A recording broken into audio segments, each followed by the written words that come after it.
kekuatan. Setiap orang yang tetap berdoa dalam keadaan apapun, maka ia akan memperoleh kekuatan. Dan kekuatan itu datangnya dari Tuhan kita yang maha baik. Mari kita berdoa.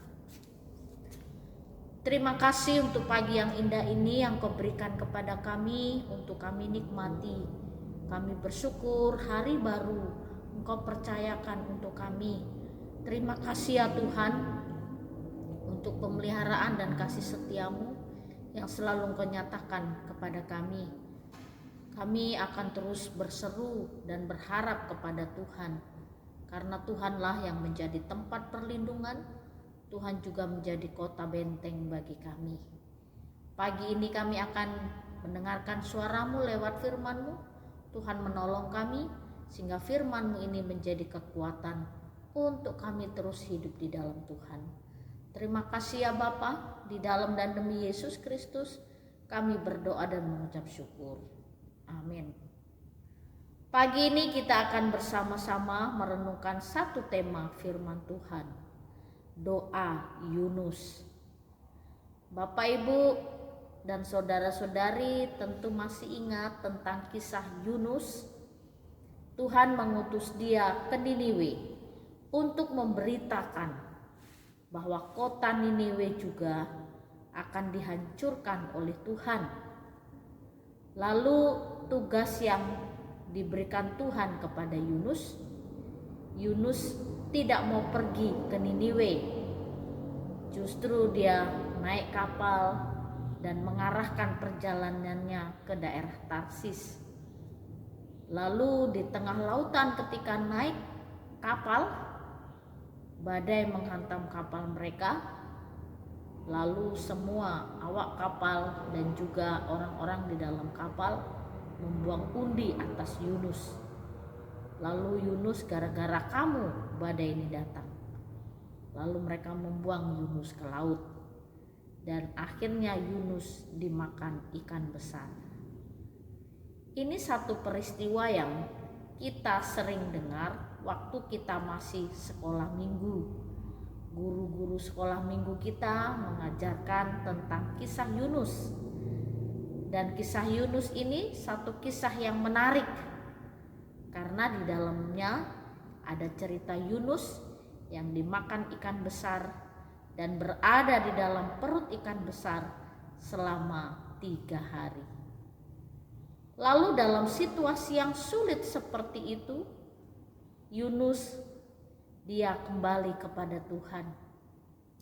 Dia bertobat, lalu dia berdoa kepada Tuhan dalam kesesakan jiwanya.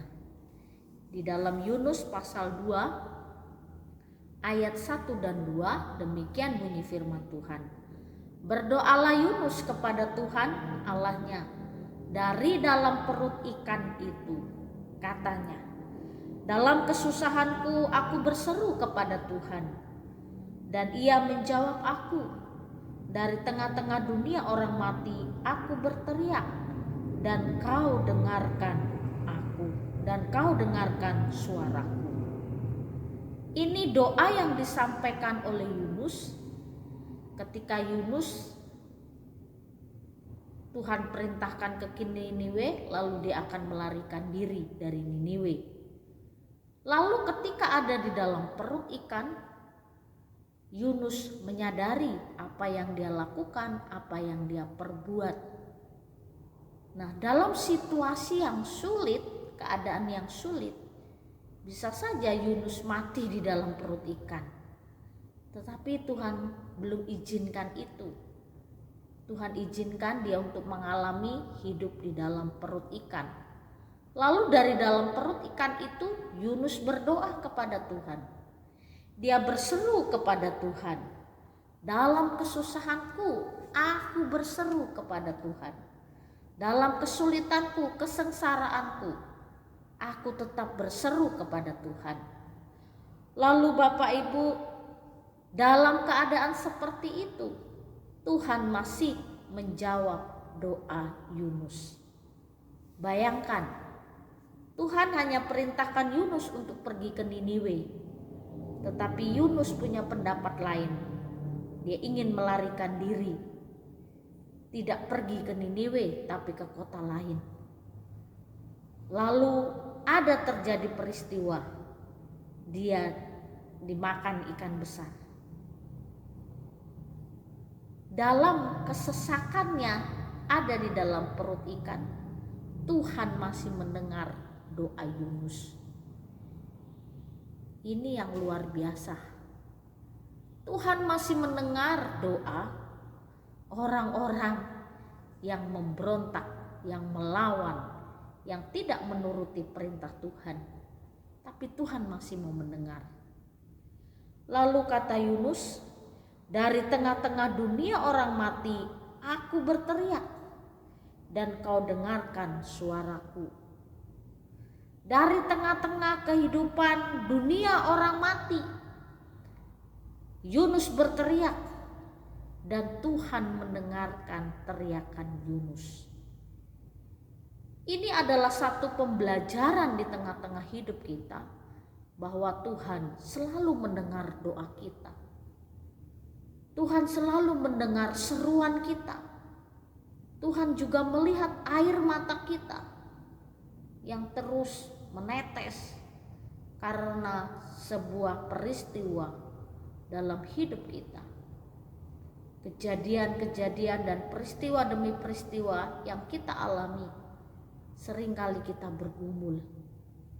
Dan Tuhan mendengar doa kita. Jadi Bapak Ibu serta saudara-saudari, doa itu adalah kekuatan. Doa itu juga merupakan komunikasi kita dengan Tuhan untuk kita memperoleh kekuatan. Dalam kesesakan, dalam pergumulan, dalam situasi yang sulit, kita harus tetap berdoa. Karena Tuhan tetap mendengar doa kita. Biarlah lewat pengalaman kehidupan Yunus, kita dikuatkan untuk kita tetap berdoa dalam keadaan apapun. Kiranya Tuhan menolong dan menopang kita. Kita berdoa. Bapa yang baik, terima kasih untuk firman-Mu pagi ini yang mengingatkan kepada kami untuk kami tetap berseru, memohon pertolongan Tuhan. Karena kami percaya dengan berseru kami memperoleh kelegaan. Terima kasih Bapa. Di dalam dan demi Yesus Kristus kami berdoa dan mengucap syukur. Amin. Selamat pagi, Tuhan Yesus.